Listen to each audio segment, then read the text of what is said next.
Hey everyone, and welcome back to week number 9 of the Great Garden Challenge, where I'm taking this 15 by 20 foot garden space right behind me here, and we're seeing how much dollars worth value of food that we can grow in it over the course of an entire season from March to October. And you get to guess how much you think we're gonna grow, and whoever gets the closest wins the ultimate garden giveaway of $500 worth of free seeds, a free Birdies Raised Bed, and lifetime unlimited level access to the Seedtime Garden Planner. This has been so much fun. I've been enjoying this so much. And last week you got to see some of the updates with transplanting in some green onions into our garden and cultivating the garden. And if you haven't caught last week, I'll drop a link down in the description below so you can catch up on all the previous sessions. This week, a lot has been happening as well. Everything from starting to put in an irrigation system all the way down to transplanting more crops into the garden, big harvest. So much coming right up, but just before we get there, I want to throw in another quick little reminder about our fundraiser, where we are raising funds to lift 100 families out of poverty and into an abundant life. We are sending these donations to an organization called Farm Stew that does this through training and teaching and equipping families, teaching them how to grow their own food and even how to sell it to the local community. So if you'd like to give to that project, there's a link down in the description below, and anyone who gives $1,000 or more triggers an extra Bonanza giveaway. So lots of fun there. Drop down there, and all of the links are down in the description. You can put in your guess of how much you think that we're gonna grow here. You can check out the giveaway, and make sure to like and subscribe to this channel, and hit that bell icon so you get notified of all of the videos that are coming out each week. So let's get into what happened this week. This week started out with coming out to the garden with my sons and putting in an irrigation system. Actually starting to put in an irrigation system because we only got so far. It was really fun though, because I got to see my son Ethan really wrestling with how does this go together, and he actually figured out how to put some of the parts of the irrigation system together all on his own. It was so much fun to do it together, but it'll go on further, Daddy. You just need to Samson it. Samson it. All right. What's the things in here for? Those are little T's and lines coming off of the main line, looks like. You know, we have this motion activated sprinkler that's great for keeping the animals out, but we want to keep this place really nice and moist. And typically on a farm system, we would put in a drip line. Or a couple drip lines actually in each of these beds, and we would just drip irrigate them.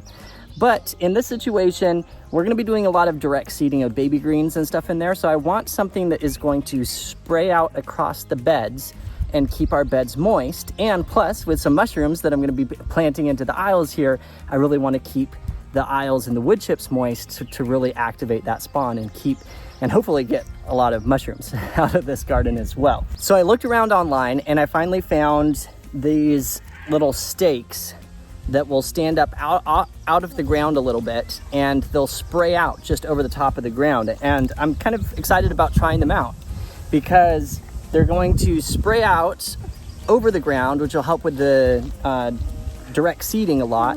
And also, instead of a sprinkler that sprays across all the top of the plants, it'll keep my tomatoes and some of the other crops that we might want to keep a little bit dry and just moisten them and keep them wet from down below. So it kind of acts kind of like the drip tape. Yeah, this is one that has a T, so the line's going to come in one side and out the other, and we'll chain them together.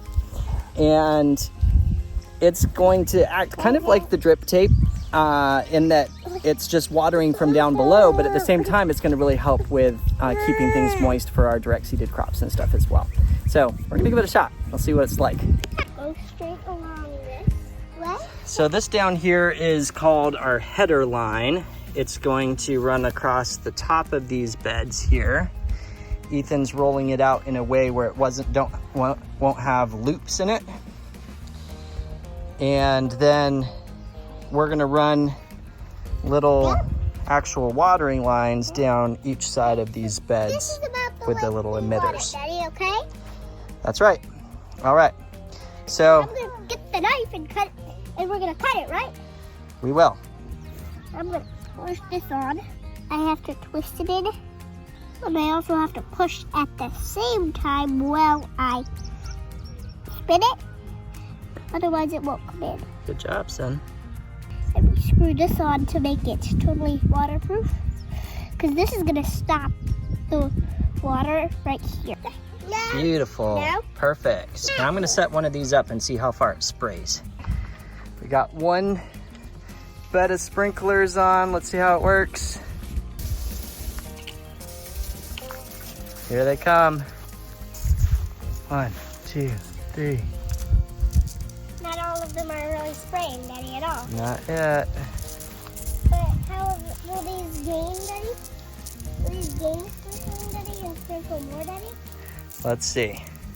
Well, this was a nice idea, Well, but... it probably comes down and then it'll come down to these ones, Daddy. You think so? Good try. Our water pressure here apparently is not enough to facilitate the correct functioning of all of these types of sprinkler heads. Wow, that does more. How wet? You want wet? Wet. This is just one bed. We were hoping to do it on all of the beds here.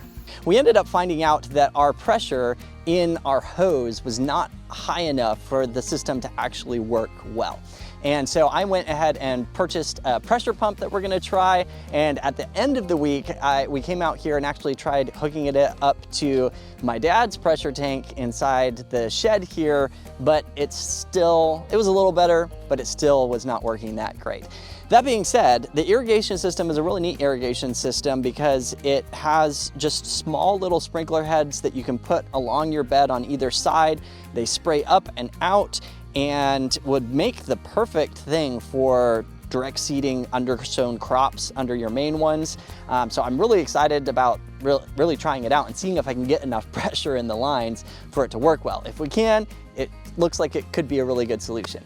If not, then we might be searching for other options still. And at this point in the video, I'm gonna give a quick shout out and congratulations to Chris Leon for winning the giveaway from last week, which is a bag of earth medicine from the Seedtime Store.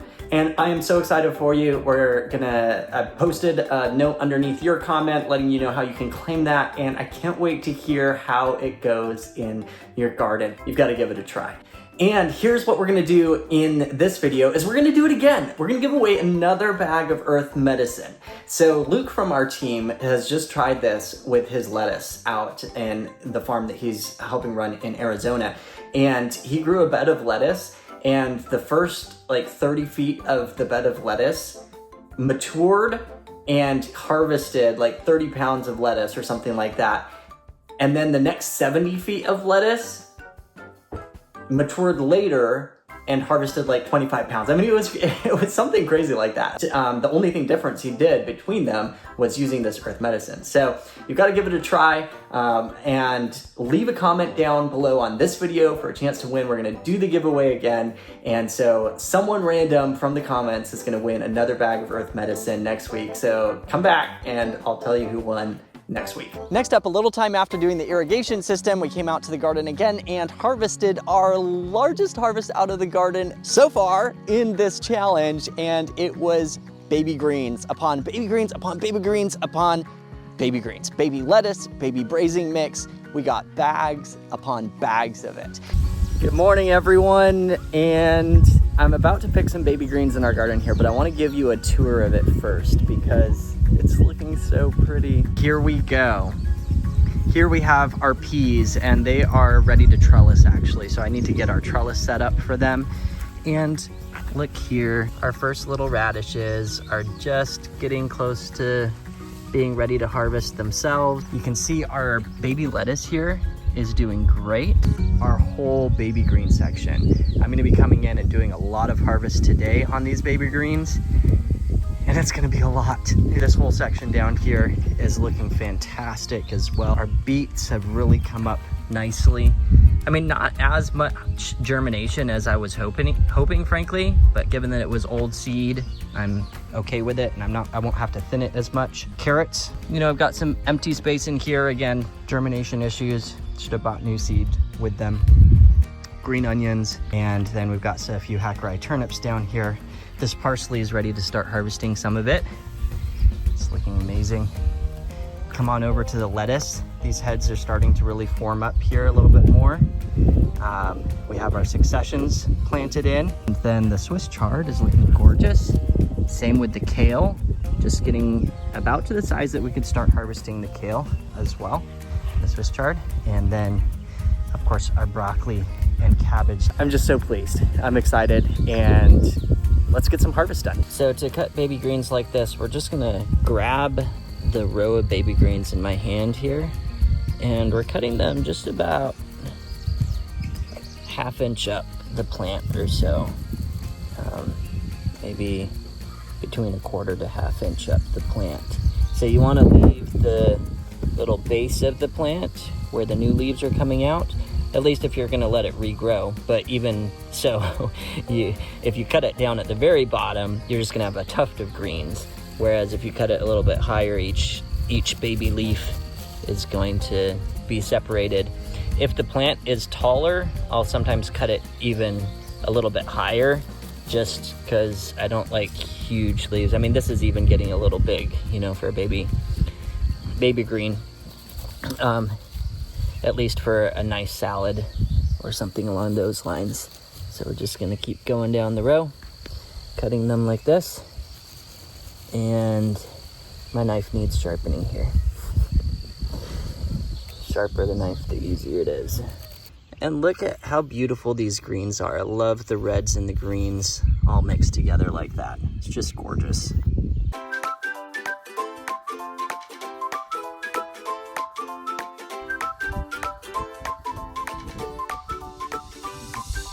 Looking so nice. So we just came and gave these baby greens a little haircut. The earlier ones that had been seeded earlier were growing much faster. So we're gonna dump these. But look, just that tiny little haircut.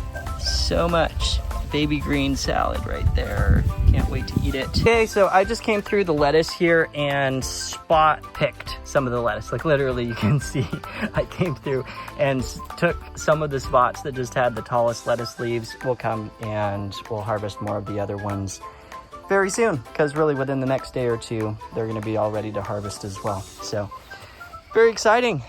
First harvest of our baby greens. We went and we weighed them, and literally we harvested over 9 pounds, almost 10 pounds of baby greens out of our garden here. So we have been enjoying huge salads, and they are so tasty. They're so good. Nothing like you get in the store. Absolutely nothing like you get in the store.